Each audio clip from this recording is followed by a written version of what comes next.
اعوذ باللہ من الشیطان الرجیم بسم اللہ الرحمن الرحیم ومن اظلم ممن افترى على الله كذبا او قال اوحي الي ولم يوحى اليه شيء ومن قال سأنزل مثل ما انزل الله ولو ترى إذ الظالمون في غمرات الموت والملائكة باسطوا أيديهم أخرجوا أنفسكم اليوم تجزون عذاب الهون بما كنتم تقولون على الله غير الحق وكنتم عن آياته تستكبرون ولقد جئتمونا فرادا كما خلقناكم أول مرة وتركتم ما خولناكم وراء ظهوركم وما نرى معكم شفعاءكم الذين زعمتم أنهم فيكم شركاء لقد تقطع بينكم وضل عنكم ما كنتم تزعمون۔ اور اس شخص سے زیادہ ظالم کون ہوگا جو اللہ تعالیٰ پر جھوٹ لگائے یا یوں کہے کہ مجھ پر وحی آتی ہے حالانکہ اس کے پاس کسی بات کی بھی وحی نہیں آئی، اور جو شخص یوں کہے کہ جیسا کلام اللہ تعالیٰ نے نازل کیا ہے اسی طرح کا میں بھی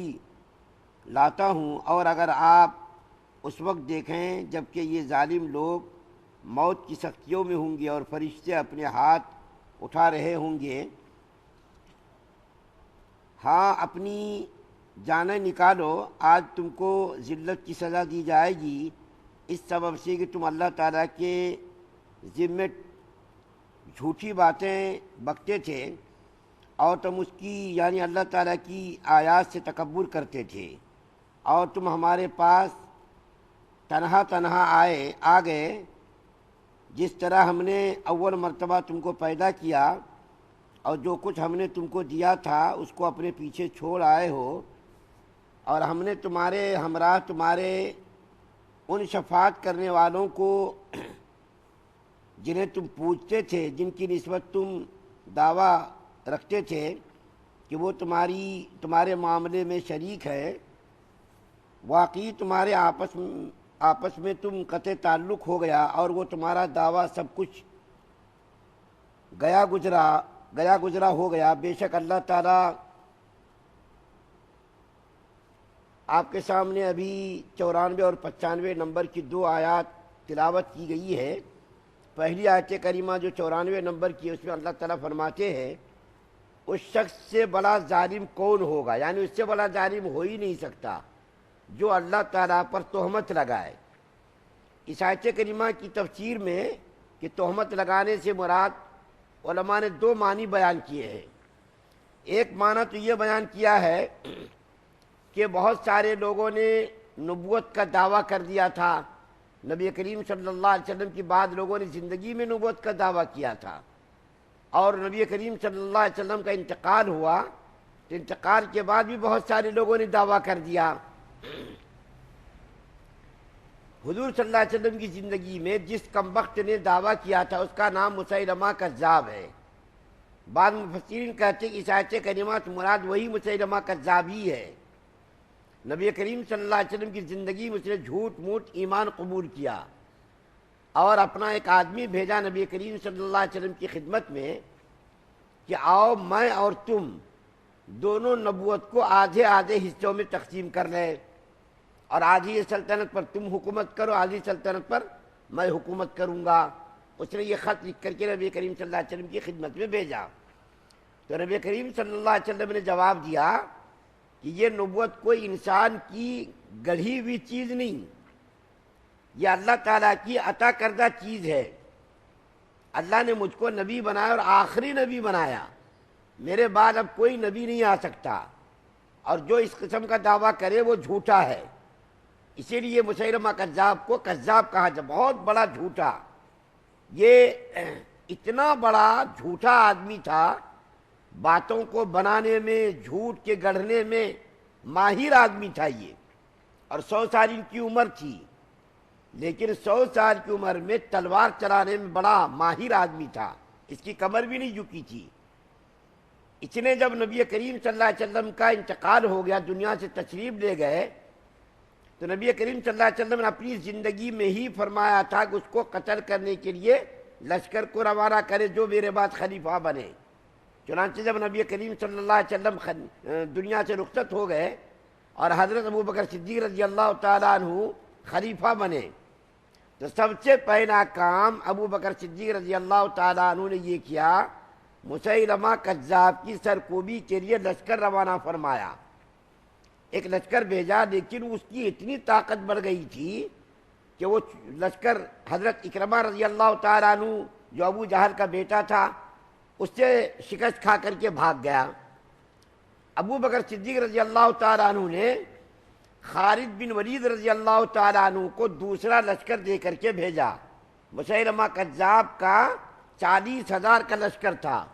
اتنا بڑا اس نے لشکر تیار کر لیا تھا۔ حضرت خالد بن ولید رضی اللہ تعالیٰ عنہ کی جان بہادری اور شجاعت آپ کو معلوم ہے، کسی لڑائی میں اللہ نے کوئی شکست نہیں دی، جہاں بھی گئے وہاں ان کو اللہ نے فتح یاب کیا۔ علماء لکھتے کہ اگر خالد بن ولید کی جگہ پر کوئی دوسرا مسلمان قیادت کرتا تو اس کو بھی شکست ہو جاتی تھی، لیکن حضرت خالد بن ولید رضی اللہ تعالیٰ عنہ کی جارحانہ قیادت، انہوں نے ایسی قیادت کی کہ اس میں سے تقریباً لوگوں کو مسلمان لشکروں نے قتل کیا، جہنم رسید کیا، اور مسیلمہ کذاب کو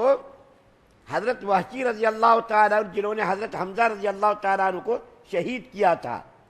اس کا نشانہ اتنا زبردست تھا کہ وحشی رضی اللہ تعالیٰ عنہ نے زبردست بھالا نیزہ نشانہ لگا کر کے جو مارا اس کے سینے سے آر پار ہو گیا۔ لیکن اس لڑائی میں مسلمانوں کی بہت بڑی تعداد شہید ہوئی۔ 700 قاری جو قرآن کے قاری تھے، نبی کریم صلی اللہ علیہ وسلم بہت چاہتے تھے ان کو، 700 قرہ، 700 حفاظ اس لڑائی کے اندر شہید ہوئے، اور اس کے علاوہ بھی بہت سارے مسلمان شہید ہوئے۔ اتنا بڑا فتنہ بڑھ کر کے مسیلمہ کذاب ابھرا تھا،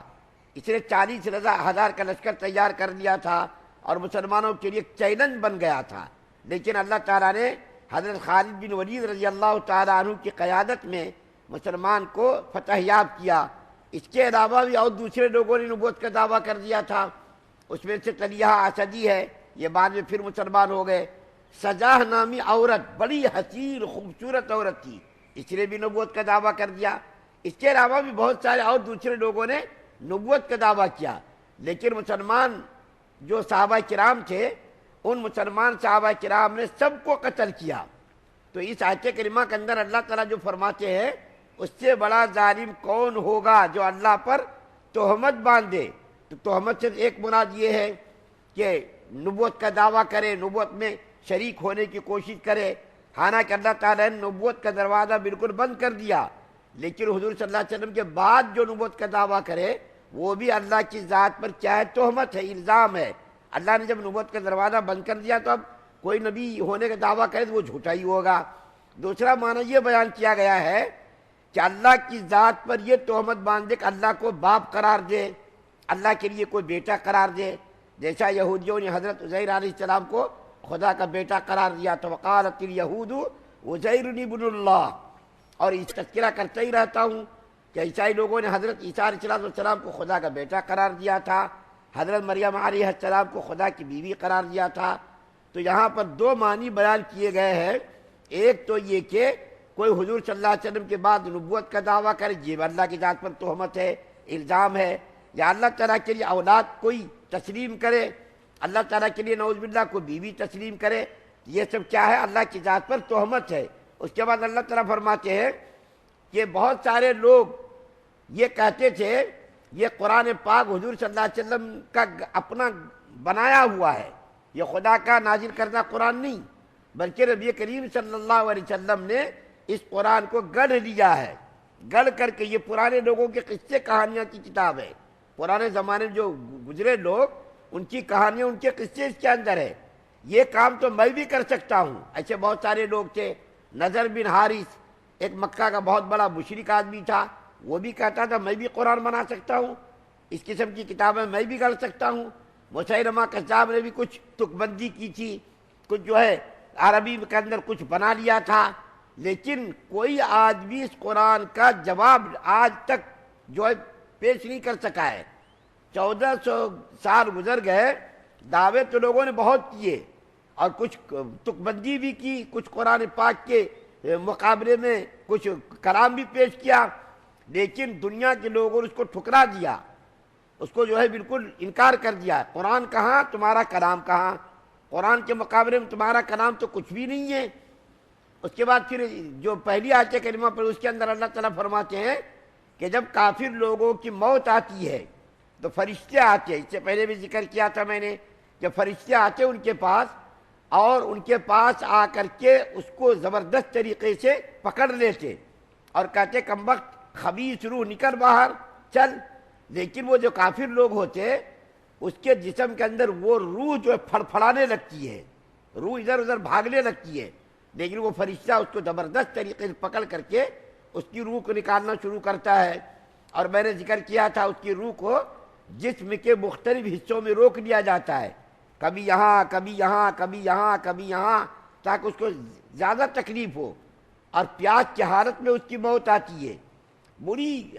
بڑی خطرناک اس کی جو موت آتی ہے نہایت ذلت و رسوائی کے ساتھ۔ قرآن میں اللہ فرماتے ہیں کہ اے خبیث روح چل نکل، ذلت و رسوائی کے ساتھ، تو بڑا کرتا تھا، تکبر کرتا تھا، تیرے تکبر کا وقت پورا ہو گیا اور تو خدا کی آیات کا انکار کرتا تھا، چل اب یہاں سے نکل۔ اس کے بعد جو آخری آیت پڑھی گئی اس کے اندر بہت ساری باتیں بتائی گئی ہیں، لیکن اس میں جو خلاصہ کلام یہ ہے کہ اللہ تعالیٰ نے فرمایا کہ میں نے تم کو پہلی مرتبہ پیدا کیا، تم کو میں نے پہلی مرتبہ پیدا کیا اور اس کے بعد تم کو قیامت کے دن جمع کیا جائے گا، اور تم کو جو میں نے دولت دی تھی، مال دیا تھا، مرنے کے بعد تم وہ مال سب دنیا کے اندر چھوڑ کر کے آ گئے، کتنی بھی دولت ہو، حکومت ہو، سلطنت ہو، آخر میں اس کو چھوڑنا ہے، اور تم نے اپنی دولت اپنا مال سب کچھ چھوڑ دیا، دنیا میں چھوڑ کر کے تم آ گئے۔ اور تم لوگ جو جن چیزوں کو اپنا معبود سمجھتے تھے اور جن چیزوں کو تم اپنا شریک سمجھتے تھے، آج وہ شریک بھی تمہاری شفاعت کرنے سے انکار کر دیں گے۔ تمہارے شریک جو معبودان باطل کی تم پرستش کرتے تھے، وہ معبودان باطل تمہاری شفاعت نہیں کریں گے، شفاعت سے انکار کر دیں گے، اور اس کے سامنے اللہ تعالیٰ ان کے بتوں کو، پتھر جس کی پوجا کرتے تھے، اللہ جہنم میں ڈالیں گے، تاکہ اس کے دل کو اور صدمہ ہو، ارے ہم اس کی پوجا کرتے تھے، یہ خود جہنم میں جا رہے ہیں، جب یہ خود جہنم میں جا رہے ہیں تو پھر ہمارا کیا حال ہوگا۔ تو اللہ تعالیٰ ان معبودان باطل کو بھی جہنم میں ڈالیں گے تاکہ ان کی پرستش کرنے والے، ان کی پوجا کرنے والوں کو اور زیادہ تکلیف ہو کہ کم وقت تم اس کی پوجا کرتے تھے، دیکھو اس کا حشر کیا ہو رہا ہے۔ اللہ تعالیٰ سے دعا ہے کہ اللہ تعالیٰ ہم تمام مسلمانوں کو سننے زیادہ عمل کرنے کی توفیق عطا فرمائے۔ سبحان اللہ و بحمدہ، سبحانک اللہم و بحمدک، ونشہد ان لا الہ الا انت